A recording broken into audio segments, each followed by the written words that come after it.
June 20th. 8 o'clock. The sun is shining in a clear sky.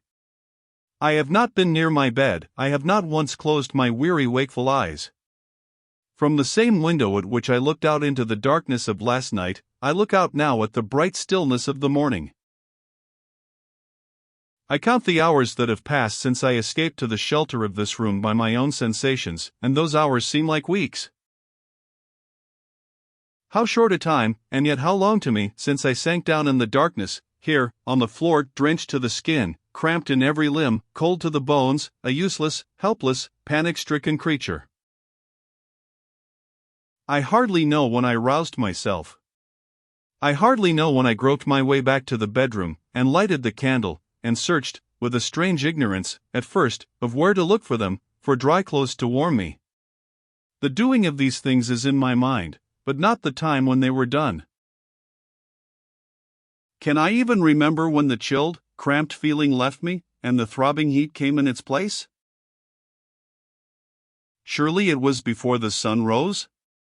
Yes, I heard the clock strike 3. I remember the time by the sudden brightness and clearness, the feverish strain and excitement of all my faculties which came with it. I remember my resolution to control myself, to wait patiently hour after hour, till the chance offered of removing Laura from this horrible place, without the danger of immediate discovery and pursuit. I remember the persuasion settling itself in my mind that the words those two men had said to each other would furnish us, not only with our justification for leaving the house, but with our weapons of defense against them as well. I recall the impulse that awakened in me to preserve those words in writing, exactly as they were spoken, while the time was my own, and while my memory vividly retained them. All this I remember plainly, there is no confusion in my head yet.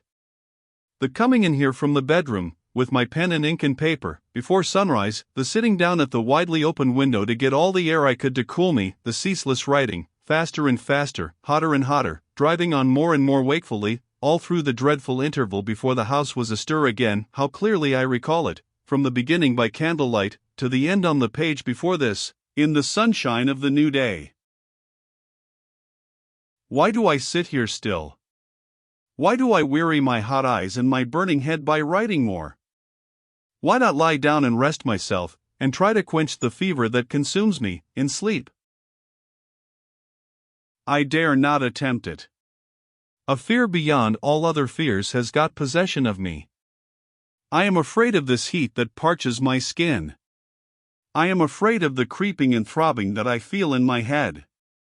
If I lie down now, how do I know that I may have the sense and the strength to rise again? Oh, the rain, the cruel rain that chilled me last night. 9 o'clock. Was it 9 struck, or 8? 9, surely? I am shivering again, shivering, from head to foot, in the summer air. Have I been sitting here asleep? I don't know what I have been doing. Oh, my God! Am I going to be ill? Ill, at such a time as this? My head, I am sadly afraid of my head. I can write, but the lines all run together. I see the words. Laura, I can write Laura, and see I write it. 8 or 9, which was it? So cold, oh, that rain last night, and the strokes of the clock, the strokes I can't count, keep striking in my head. Note, at this place the entry in the diary ceases to be legible. The 2 or 3 lines which follow contain fragments of words only, mingled with blots and scratches of the pen. The last marks on the paper bear some resemblance to the first 2 letters, L and A, of the name of Lady Glyde. On the next page of the diary, another entry appears. It is in a man's handwriting, large, bold, and firmly regular, and the date is June the 21st. It contains these lines. Postscript by a sincere friend. The illness of our excellent Miss Holcomb has afforded me the opportunity of enjoying an unexpected intellectual pleasure. I refer to the perusal, which I have just completed, of this interesting diary. There are many hundred pages here. I can lay my hand on my heart, and declare that every page has charmed, refreshed, delighted me. To a man of my sentiments, it is unspeakably gratifying to be able to say this. Admirable woman. I allude to Miss Holcomb. Stupendous effort. I refer to the diary. Yes. These pages are amazing. The tact which I find here, the discretion, the rare courage, the wonderful power of memory, the accurate observation of character, the easy grace of style, the charming outbursts of womanly feeling, have all inexpressibly increased my admiration of this sublime creature, of this magnificent Marian. The presentation of my own character is masterly in the extreme. I certify, with my whole heart, to the fidelity of the portrait. I feel how vivid an impression I must have produced to have been painted in such strong, such rich, such massive colors as these. I lament afresh the cruel necessity which sets our interests at variance, and opposes us to each other. Under happier circumstances, how worthy I should have been of Miss Holcomb, how worthy Miss Holcomb would have been of me. The sentiments which animate my heart assure me that the lines I have just written express a profound truth.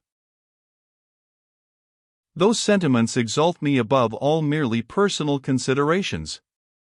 I bear witness, in the most disinterested manner, to the excellence of the stratagem by which this unparalleled woman surprised the private interview between Percival and myself, also to the marvelous accuracy of her report of the whole conversation from its beginning to its end. Those sentiments have induced me to offer to the unimpressionable doctor who attends on her my vast knowledge of chemistry, and my luminous experience of the more subtle resources which medical and magnetic science have placed at the disposal of mankind.